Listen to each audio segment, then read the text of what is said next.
자, 베이투 정신이 깃든 최동민 국어입니다. 오늘 이 시간은 우리 지난 시간에 얘기했던 것처럼 19체 향가의 대표적인 작품인 바로 제망매가를 같이 한번 배워볼까 합니다. 제망매가는 선생님이 생각할 때 그래요. 우리가 살면서 굉장히 슬픈 일들이 많잖아요. 근데 그 중에서도 가장 아마 슬픈 일이지 않을까라고 하는데요. 그 혈육의 죽음을 다루고 있어요. 그래서 그것도 이제 좀 말하자면 우리가 예비할 수 있는 혈육의 죽음들이라는 게 분명히 존재합니다. 그래서 그런 부분에서 어느 정도 우리 마음을, 물론 그렇게 한다 하더라도 우리 마음이 너무 아프겠죠. 그런데 그럼에도 불구하고 갑작스럽게 내가 그리고 전혀 예상치 못한 그러한 죽음, 혈육의 죽음을 받게 됐을 때 우리는 어떤 마음이 들 건지 이 작품을 통해서 우리가 볼 수 있고요. 그 다음 이 작품은 19체 향가입니다. 그러니까 신라시대에 불려졌던 노래 중에 하나인데요. 19체 향가가 가지고 있는 형식적인 특징은 우리가 공부하면서 굉장히 중요한 부분이라고 여러 번 선생님이 얘기를 했습니다. 앞서 있었던 강좌에서 여러분들이 이 19체 향가가 가지고 있는 특징에 대해서 선생님이 설명을 해놓은 부분이 있으니까 혹시 필요하신 분들은 앞서 강좌에서 참고적으로 한번 보시면 좋을 것 같고요. 물론 오늘 작품을 설명하면서 선생님이 요소에서 또 얘기를 할 부분은 있을 거예요. 그런데 이제 그런 부분보다는 좀 체계적으로 정리가 하고 싶으신 분들은 앞서 강좌에서 보시면 좋을 것 같아요. 자, 먼저 제망매가 우리 한번 볼까요? 자, 제망매가 제목을 보면요. 제망매가, 그러니까 가짜라고 하는 말은 여러분들이 잘 아시겠지만 노래라는 뜻이고요. 이 제망매라고 하는 말이 중요하거든요. 그렇죠? 제망매라고 하는 말은 쉽게 얘기하자면 죽은 누이, 그러니까 누나가 아니고요. 누이 동생이 되겠고 여동생이 되겠죠. 죽은 누이 동생을 뭐 한다라는 의미가 있냐면요. 바로 추모한다라고 하는 그러한 말이 있습니다. 우리가 추모라고 하는 것은 이제 잘 아시겠지만 이 추모한다는 태도가 굉장히 중요하거든요.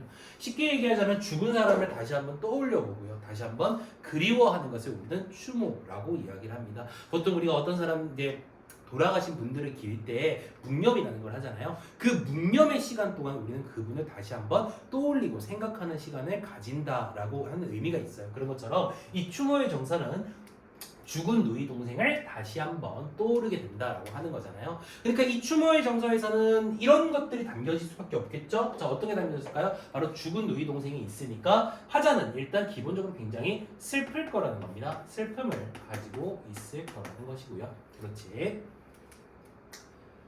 슬픔을 가지고 있을 거라는 거고요. 자, 그 다음에 물론 어떤 마음도 있겠어요? 다시 보고 싶은 마음도 있겠죠. 그래서 그리움이다라고 하는 그러한 정서들을 기본적으로 가지고 있을 거라고 생각을 합니다. 그런데요, 여기서 굉장히 중요한 건 이 월명사라고 하는 작가가 중요해요.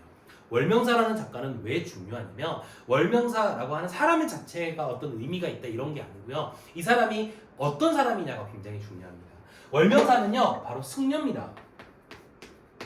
그러니까 부처님을 모시는 제자들, 바로 스님, 그러니까 다시 말하면 승려가 되겠는데요. 자, 우리 승려라는 이 종교적인 그러한 특징이 이 시에 반영이, 이 노래에 반영이 돼 있어요. 무슨 얘기냐면 사실 우리는 누군가가 죽었다, 그럼 일반적인 거예요. 뭐 그렇지 않아도 되는데 누이가 죽었다 그러면 막 너무 가슴이 아프고 너무 고통스러울 거예요. 그렇죠? 그러니까 그러한 요소에서 슬픔만을 드러내는 것이 아니라 자, 승려이기 때문에 이런 슬픔들을 어떻게 하냐면요. 바로 극복해 나갑니다. 그러니까 이 승려라는 배경을 가지고 우리는 이 작품이 종교적으로 뭐 된다라고 볼 수 있냐면 승화시킨다라고 하는 그러한 정서를 가지고 있다는 게 중요하죠. 물론 종교적으로 승화시킨다라고 하는 것은 슬픔을 이겨내는 거기 때문에 우리는 이러한 과정을 극복 의지다 이렇게도 볼 수가 있다라고 볼 수가 있어요. 그래서 여러분들이 이와 같은 요소들을 잘 기억을 하면서 전체 내용을 선생님과 같이 한번 보도록 하겠습니다. 자, 앞서 우리가 이제 19체 향가의 특징을 설명할 때 하나 중요한 게 있었죠. 바로 이 19체 향가는 10줄로 되어 있는 그러한 노래이지만 그래도 3단 구성으로 되어 있다라고 하는 것을 한번 배워봤어요. 자, 어떻게 3단으로 되어 있냐 그랬더니 4구, 4구, 2구로 되어 있습니다. 그러니까 우리는 제일 처음에 요 사구, 처음에 시작하는 요 사구에 대한 이야기를 선생님과 먼저 하고 그 다음에 나머지 사구 그리고 나머지 2구를 우리가 같이 한번 보도록 하겠습니다. 자, 내용을 한번 볼게요. 자, 여기 중요한 해석 굉장히 중요합니다. 봅시다. 생사 기른 이때 선생님이 이제 중요한 포인트를 하나씩 설명할 수 있는데 요 길이라고 하는 말 있죠? 자, 이 길이라고 하는 말은 인생이라고 여러분들이 생각하시면 되고요. 한 글자로 얘기하면 이제 삶이라고 얘기를 하면 좋겠습니다. 생사 어려운 한자 아니죠? 살고 죽는 다시 말하면 삶과 죽음의 길은 이런 말이 되겠죠. 삶과 죽음의 길은 그렇죠. 이렇게 우리가 해석을 합니다. 그래서 삶과 죽음의 인생은 삶은 여기에 있음에 머뭇거리고 이렇게 표현을 합니다. 자, 여기서 예라고 하는 말은요. 바로 해석을 하자면 어떻게 해석을 하느냐? 여기에라고 하는 말로 우리가 해석을 할 수가 있습니다. 그렇다면 이때 말하는 여기라고 하는 것은 바로 어떤 공간이 되느냐라고 했을 때 자, 이 공간은 바로 화자가 있는 공간이다. 화자가 있는 그러한 공간이다라고 이야기를 할 수가 있고요. 자, 한번 생각해 볼게요. 자, 누이 동생이 죽었단 말이에요. 그러면 전통적인 사상으로서 죽은 사람이 가는 곳을 우리는 흔히 뭐라고 얘기하냐면 저승이라고 얘기를 하죠. 그렇다면은 여기 있는 여기 바로 화자가 있는 곳은 어디를 말하는 걸까요? 바로 이승을 이야기한다. 우리가 이렇게 볼 수가 있습니다. 그러니까 삶과 죽음의 인생은 삶이 여기에 있구나 이런 말이 되는 거예요. 쉽게 해석을 하자면 이게 무슨 얘기일까요? 도대체 무슨 얘기일까요? 아주 간단해요. 우리는 살고 있어요. 그렇죠. 누구나 살고 있고 정말 열심히 살고 있습니다. 그런데 우리는 언젠간 죽게 돼요. 사람은 누구나 죽게 되죠. 여러분들 혹시 뭐 살면서요 나는 죽는다라는 걸 항상 인지하고 살까요? 만약에 우리가 매번 깨어날 때마다 잠에서 깨어날 때마다 죽는다는 것을 인지한다면 어때요? 삶이 너무 무섭죠. 그렇죠? 그리고 열심히 살 필요도 없다고 생각을 할 거예요. 그런데 우리는 언젠간 죽어요. 하지만 우리는 죽음을 잘 인지하지 못하고 살아요. 인식하지 못하고 살죠. 자, 화자도 마찬가지였다는 겁니다. 그렇죠? 자, 삶과 죽음의 길이 삶이 여기 이승에 있구나. 자, 이런 말은 무슨 얘기가 되는 거냐면 바로 이 죽음, 내가 알고 있었지만 인식하지 못했던 이 죽음을 뭐 하게 되는 것이다 라고 보시면 되냐면 인식하는 것이다 라고 생각하시면 돼요. 자, 그래요. 죽음을 인식하게 되었다 이 말이에요. 내가 언젠간 죽는구나 이렇게 얘기를 하죠. 물론 여러분들 아주 잘 알겠지만 계기가 존재할 수밖에 없겠죠. 자, 어떤 계기일까요?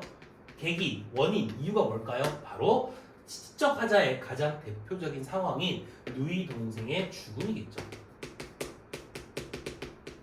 누이 동생의 죽음이 되겠죠. 이 죽음에 의해서 내가 죽음을 인식하게 됐다. 언젠간 사람은 역시 죽는구나 라고 하는 걸 다시 한번 인식하게 되었다는 거죠. 자, 그러면 이렇게 인식했을 때 화자는 어떤 태도를 취하고 있느냐라고 했을 때 바로 머뭇거린다 라고 표현을 했단 말이에요. 우리가 언제 머뭇거리냐면요, 이렇게 뭔가가 움찔하고 놀랄 때 많이 머뭇머뭇하잖아요. 그렇죠? 그런 것처럼 죽음을 인식한 다음에 머뭇거린다라고 이야기를 했다는 것은 이 죽음을 인식한 다음에 화자가 가지고 있는 태도는 바로 무엇이냐? 죽음의 인식에 대한 두려움을 느끼게 되었다는 거죠. 사람은 언젠간 죽게 되는구나 라고 이렇게 두려움을 느끼게 됩니다. 물론 가장 중요한 건 걔가 누이 동생의 죽음이 된다는 거죠. 잊지 않으셔야 되고요. 자, 그 다음 여기 부분 볼게요. 나는 간다는 말도 못다 이르고 이렇게 얘기를 합니다. 그러니까 나는 가요. 오빠 저 이제 그만 가요 라고 하는 얘기를 못다 일렀다라고 하는 거는 이 죽음이 예비된 죽음이 아니에요. 우리가 얼마든지 예비할 수 있는 죽음이 아니었다는 거죠. 그러니까 누이 동생은 어떻게 죽었다는 거죠? 갑작스럽게 죽었다 이렇게 우리가 볼 수가 있어요. 그래서 이때 일단 나라고 하는 사람이 누구냐라고 이야기를 했을 때 이 나라고 하는 사람은 바로 누이 동생이 된다. 죽은 누이 동생이 된다 이렇게 볼 수가 있고요. 그 다음에 나는 간다는 말도 못다 이르고 갔다. 간다는 말도 못다 이르고 갔다라고 하는 것은 누이 동생의 죽음이 아까도 이야기했지만 화자가 예비할 수 없는 어떤 죽음이다라고 하는 얘기를 하는 거냐면 바로 이 부분이겠죠. 갑작스러운 죽음이다. 갑작스러운 죽음을 맞이하게 되었다 이렇게 생각합니다. 그러니까 화자가 이렇게 얘기하죠. 어찌 갑니까? 너 어떻게 갔니? 이렇게 이야기를 하죠. 물론 여기에서는 무슨적 표현을 사용하고 있다? 서리적 표현을 사용하고 있죠.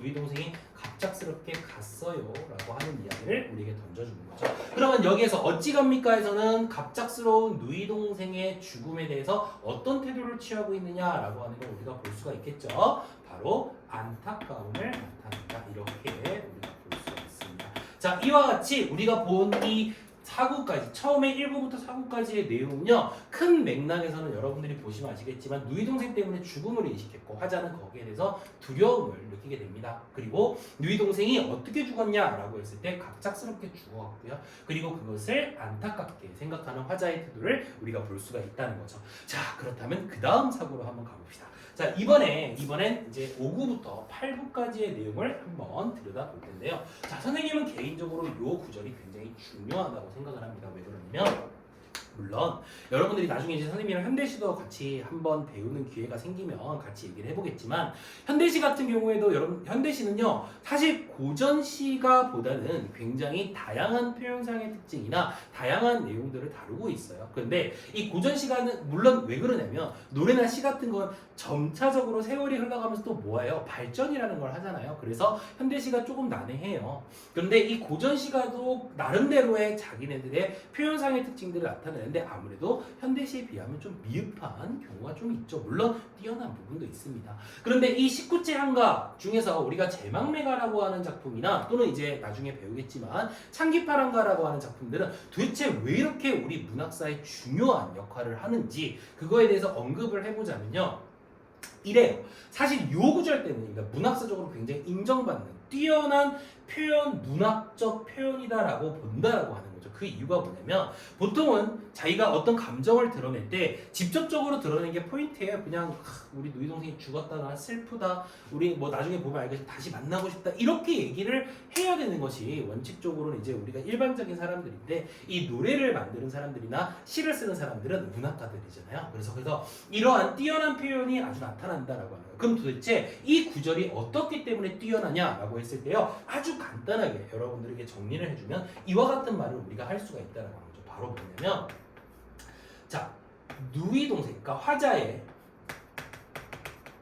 화자 및 그 다음에 누이 동생, 우리는 시적 대상이라고 볼 수가 있겠죠. 누이 동생의 상황을, 그렇죠, 우리가 상황을 보여주는데 그냥 보여주는 것이 아니라 어떻게 보여주기 때문에 뛰어나다라고 하는 거냐면 바로 자연물의 비유적으로 표현을 했다. 그래서 우리가 중요하게 봐야 되는 건 이 비유적인 표현이라는 것이 굉장히 중요하다라고 볼 수가 있어요. 그쵸? 그래서 이 비유적인 표현, 이 슬픔을 어떻게 좀 절제를 하면서 자연물에다가 비유를 하는구나, 참 대단한 그러한 표현이다라고 우리가 많이들 문학사에서 인정을 좀 하는 부분이 있겠죠. 자, 그러면 어떤 내용인지 한번 추측을 한번 해보도록 할게요. 자, 봅시다. 어느 가을 이른 바람에. 그렇죠. 일단 여기가 지금 아까 이 시간적 배경을 알 수가 있는 것이 바로 가을이라고 하는 시간이죠. 가을하면 떠오르는 거 뭐 있어요? 낙엽이죠. 그치? 왠지 좀 쓸쓸해요. 왜냐면 낙엽이라고 하는 건 생명체가 마치 다 하고 이제 그만 사라지는 듯한 느낌이 들기 때문에 좀 쓸쓸한 느낌이 들죠. 그래서 요 가을에 이른 바람, 그러니까 낙엽이 좀 많이 떨어지는 그러한 시기들이 존재하지만 이때 이 사람이 지켜보고 있는 요 잎은요 좀 이르게 그러니까 일찍 불어온 바람에 좀 일찍 떨어졌어요. 그리고 이에 저에 여기저기 떨어질 잎처럼 한 가지에 나고, 자, 모두 한 가지에 났다는 거예요. 한 가지에 난 잎들이 떨어졌다는 거죠. 그 다음 가는 곳은 뭐로 온죠? 이렇게 표현을 합니다. 좀 약간 헷갈리기 시작할 텐데요. 이 중에서 우리가 이제 굉장히 뛰어난 비유적인 표현들이 있다고 그랬죠. 자, 어떤 비유적인 표현들이냐? 물론 가르치는 선생님에 따라서 상징성이다 또는 비유적이다 이렇게 표현을 하는데 어떤 것도 상관없습니다. 자, 먼저 이 내용을 한번 설명해 보면 어느 가을 이른 바람에라고 하는 요 이른 바람이라고 하는 그러한 시어가 나타났어요.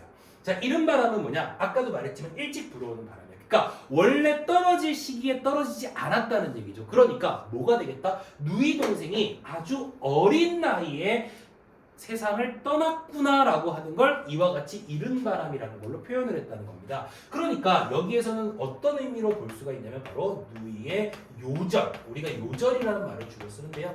요절은 좀 이른 나이에 세상을 등지는 것을 이야기한다라고 하는 걸 볼 수가 있고요. 아, 일찍 들어오는 바람은 누이의 요절이구나. 그 다음에 이에 저에 여기저기 떨어질 잎처럼이라고 표현을 했습니다. 떨어질 잎이죠. 자, 낙엽이 떨어지면요, 물론 그렇죠.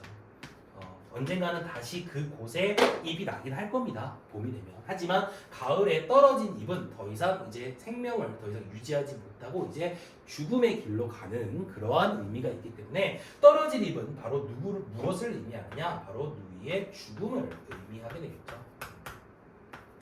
죽음을 의미하게 되는 것이고요. 그 다음에 떨어진다라는 표현에서 우리가 볼 수 있는 것은 역시 어떤 표현이 담겨져 있다라고 하는 거죠. 일반적으로 좀 좋지 않은 이미지로 많이 쓰는 하강 이미지를 사용하고 있다. 이렇게 우리가 들여다볼 수가 있고요. 물론 처럼이란 말이 나왔으니까 직유법이다라고 하는 것도 선생님이 다시 한번 체크를 좀 해주도록 할게요. 직유법이다라고 하는 거죠.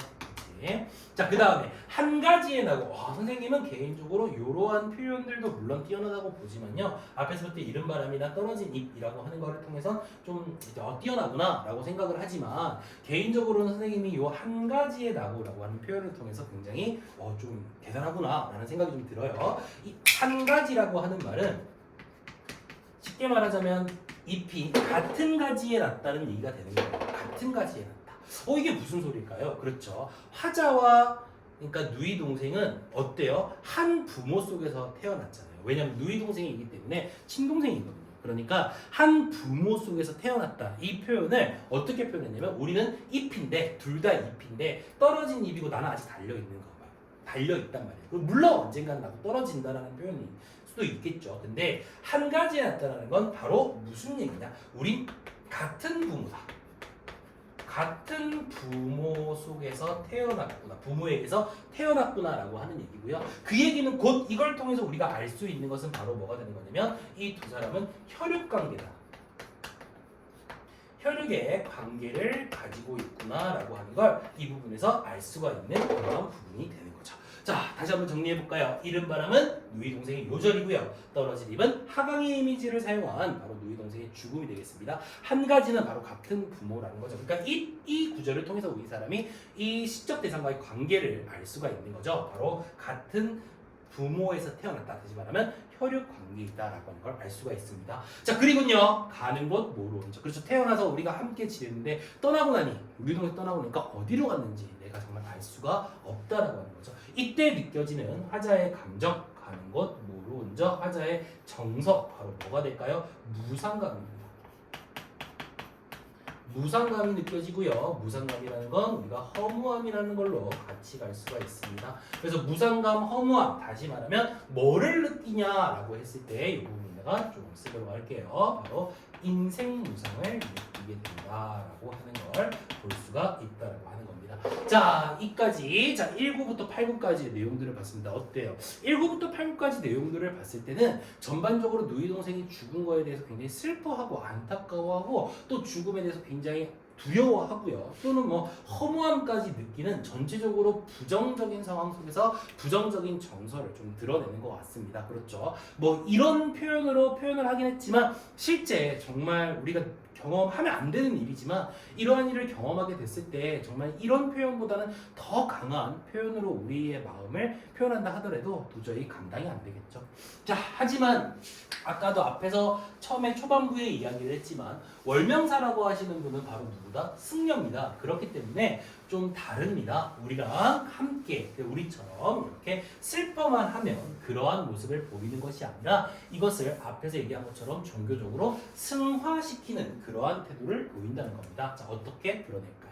자, 봅시다. 그래요. 선생님은 개인적으로 이 구절 굉장히 중요하다고 생각하죠. 자, 우리가 형식적인 측면에 대한 우리가 19체 한가가 가지고 있는 형식적인 측면이라고 했을 때 우리가 가장 먼저 보는 것은 뭐였었냐면 사구사구 이구로 되어 있다는 거죠. 그래서 이 나머지 이구들, 요 이구들을 우리는 뭐라고 부르냐라고 했을 때 바로 결합니다. 결구 또는 결구라는 말보다는 낙구라는 말을 훨씬 더 많이 씁니다. 그래서 바로 이 부분이 낙구고요. 낙구에는 형식적으로 봤을 때 처음에 항상 이렇게 감탄사가 시작합니다. 그러니까 3단 구성으로 나눴을 때 마지막 구절에 첫 어절이 고정돼 있다라고 하는 건 앞에서도 얘기했지만 우리 지난 강의에서도 얘기했지만 시조의 형식과 굉장히 유사하다. 그래서 이 식구체 한가가 어떻게 했다? 이 시조의 형식에 영향을 주었다라고 우리가 보통 생각을 많이 했었죠. 바로 이 감탄사인 아라고 하는 것은 이것이 어떤 특징을 가지고 있느냐라고 했을 때요. 바로 식구체 한가임을 알려주는 부분이 된다. 이렇게 볼 수가 있고요. 자, 우리 이 아 부분 감탄사 한번 조금만 정리해 볼게요. 이거 조금 아마 여러분들이 나중에 이 강의를 어떤 식으로 활용을 할지 모르겠지만 분명히 이제 좀 내가 시험을 봐야 되는 우리 친구들이라면 아마 이 구절에 대한 이야기는 문제로 물어볼 확률이 좀 높아요. 그래서 아라고 하는 이 부분은 바로 감탄사인데요. 자, 이것이 가지고 있는 기능을 지금부터 몇 가지 한번 나눠보도록 할게요. 자, 먼저 첫 번째 기능을 한번 보겠습니다. 아의 기능이라고 했을 때 많지는 않아요. 걱정하지 마시고요. 자, 아라고 하는 기능을 가지고 있다. 어떤 기능을 가지고 있느냐라고 했을 때요. 첫 번째는 일단 이 구절을 통해서 우리가 식구체 한가임을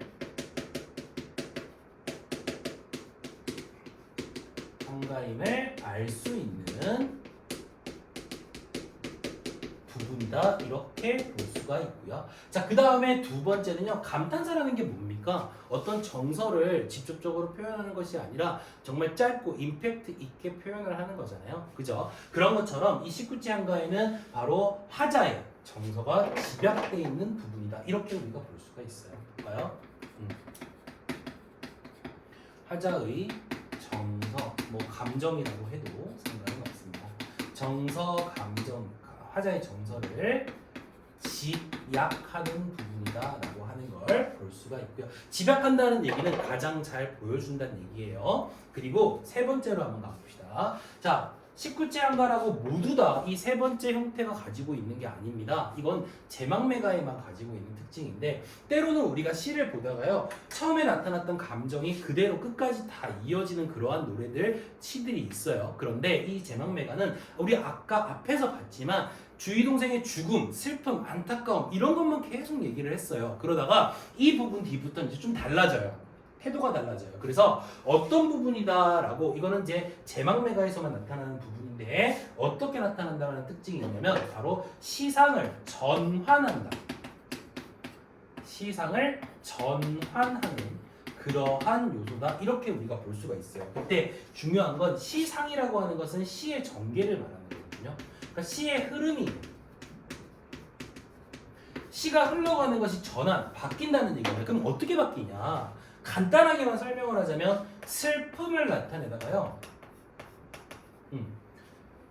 누이 동생에 대한 죽음을 슬픔만 나타내다가 이것을 이제 뭐 하게 되는 거냐면 극복하게 됩니다. 그래서 극복 의지로 바뀌게 됩니다. 그래서 저 부분을 통해서 이 감탄사 아를 통해서 시상이 전환되는 것이구나 라고 하는 걸 우리가 알 수가 있는 거죠. 자, 어떤 식으로 극복 의지를 드러내는지 지금부터 한번 보도록 할게요. 자, 미타찰에서 만날라 이렇게 표현을 했습니다. 그러니까 미타찰에서 만날 거래요. 만날라 했을 때 이때 나는 누가 되는 거냐면 바로 화자를 말하는 거거든요. 그럼 미타찰에서 누구 만나겠어요? 바로 죽은 누이 동생을 만나죠. 그렇다면 우리는 또 이 공간을 얘기하지 않고 넘어갈 수가 없습니다. 어떤 공간이죠? 바로 미타찰이라는 공간입니다. 자, 미타찰에서 만날 겁니다. 누구를? 누이 동생을요. 이곳이 과연 어떤 곳일까요? 자, 종교적인 색채가 굉장히 강해집니다. 바로 종교에서 불교의 뭐가 되는 거냐면요. 극락세계가 된다. 이렇게 볼 수가 있어요. 불교의 극락세계가 된다. 이렇게 들여다볼 수가 있다라고 하는 거죠. 자, 불교의 극락세계는요. 여러 가지 의미들이 굉장히 많은데 그러니까 승려들이 나중에 해탈을 통해서 그러니까 깨달음을 얻어서 해탈을 통해서 가야 되는 곳입니다. 나중에 미타찰 쉽게 말하면 이제 서방정토라는 말로도 사용되고요. 불교에서는 이제 승려들이 가야 되는 곳이죠. 모든 것을 다 깨우치고 모든 다 내려놓으면 갈 수 있는 극락세계다 이거죠. 그치? 이 극락세계에 가면은 만날 수 있다는 거예요. 누구를? 누이 동생을 만날 수 있다. 이런 말이 되는 거예요. 그러니까 나는 이 극락세계 미타차를 가려고 노력을 하겠죠. 그럼 이 미타차이라고 하는 것이 가지고 있는 의미는 어떤 의미가 있을까요? 라고 했을 때 먼저 첫 번째로 들여다볼 수 있는 것이 바로 그냥 표면적으로 보면 누이 동생을 만날 수 있는 곳입니다. 그래서 누이 동생과 재회의 다시 만나는 거죠. 재회의 공간이다. 우리는 이렇게도 이야기를 할 수가 있고요. 자, 그 다음에 두 번째는요. 그렇다 보니 화자가 이곳을 가야 되겠죠. 그래서 화자가 지향하는 세계가 됩니다.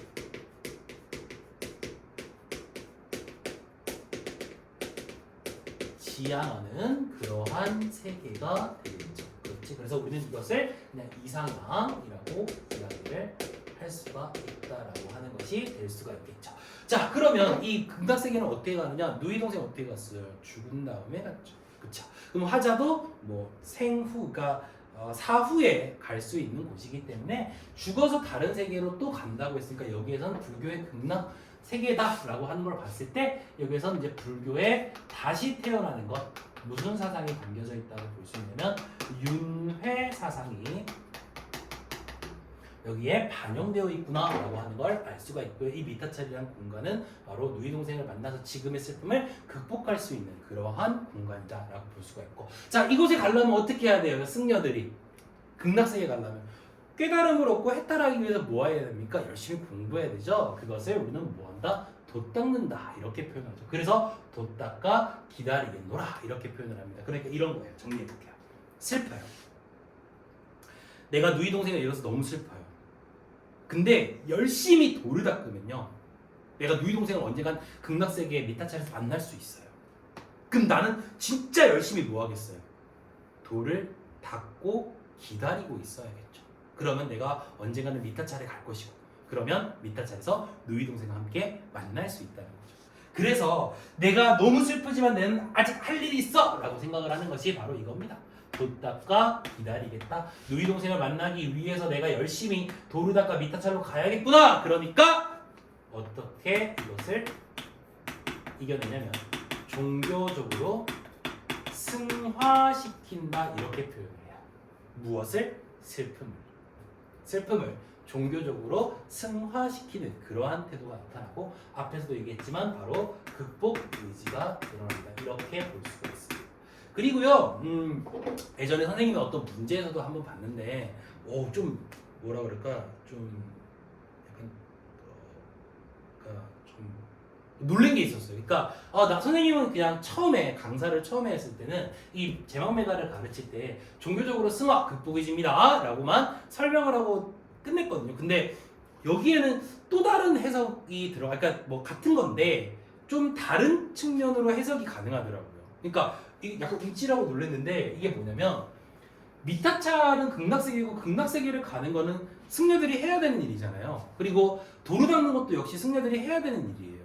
그러니까 뭐라고 표현을 하기도 했냐면 종교적으로 승화시키는 이 태도를 현실에 충실한다 이런 말로도 표현했더라고요. 그러니까 내가 해야 될 일에 충실해야지만 내가 원하는 것을 얻을 수 있다 이렇게도 표현을 하더라고요. 그래서 도중환님의 옥수수밭에 당신을 묻고라는 시가 있는데 그 시와 함께 엮였던 문제에서 이런 얘기를 하더라고요. 그래서 선생님은 그 부분에서 뭐 선생님뿐만 아니라 선생님이 뭐 대단한 사람은 절대 뭐 대단해지고 싶긴 하지만 대단한 사람은 아니죠.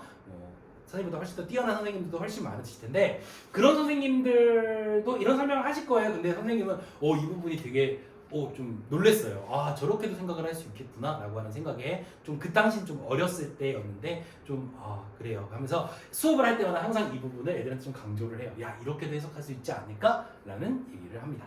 자, 여러분들, 자, 이번 시간에 우리가 제망매가를 같이 한번 배워봤습니다. 아마 제망매가는요 한가 중에서 가장 유명한 한 가지 아닐까요? 왜냐면 정말 많은 학생들이, 그러니까 고등과정을 이렇게 밟고 오신 분들이라면 누구나 봤던 그러한 작품일 텐데요. 선생님은 개인적으로 이 작품 참 좋아하는 작품이고 굉장히 가르칠 때마다 좀 이렇게 씁쓸해지는 그런 작품이네요. 그죠? 물론 그렇다고 선생님이 누이 동생의 죽음을 경험했던 사람은 아니고요. 네, 뭐 그러신 혹시 분들이 있었다면은 조금 이제 뭐 한 번 더 우리 좀 이렇게 형제를 다시 한번 떠올리고 이러한 생각이 좀 있었으면 좋겠고요. 그 다음에 뭐 다른 거 없고요. 잠시만요. 이게 안 나. 네, 됐네요. 이제 끝났어요. 끝났는데 왠지 네, 됐어요. 자, 다음번 강의에서는 이거를 이렇게 안 꺼지게 한번 해볼게요. 선생님이 이런 거를 잘 못해. 이게 좀 이렇게 기계치라는 느낌 좀 있어서 어쨌든 네, 그래요. 지금 뭐 누이 동생과 죽음으로써 헤어지지 않았다 하더라도요. 사실 좀 형제들끼리 사이가 좋은 사람들도 있죠. 그리고 사이가 좀 나쁜 사람들도 있더라고요. 한 번쯤 이 시를 통해서 혹시 내가 사이가 안 좋았던 내 누이 동생이 또는 내 형제가 또는 뭐 오빠가 뭐 언니가 또는 이제 뭐 누나가 또는 뭐 이런 사람들이 여동생이 뭐 이런 사람들이 세상을 떠났다고 한 번만 가정으로 생각을 해보면 그래요. 굉장히 소중한 그러한 가족이라는 걸 우리가 다시 한번 깨달을 수 있겠죠. 자, 수고들 많이 하셨습니다. 다음 시간엔 우리 이제 모죽질환과 그 다음에 창기파란가, 바로 추모적인 정서와 예찬적인 정서가 드러나는 19체 향가 또는 8구체 향가를 같이 만나보도록 하겠습니다. 자, 지금까지 비익조정신이 깃든 최동민 국어였습니다. 감사합니다.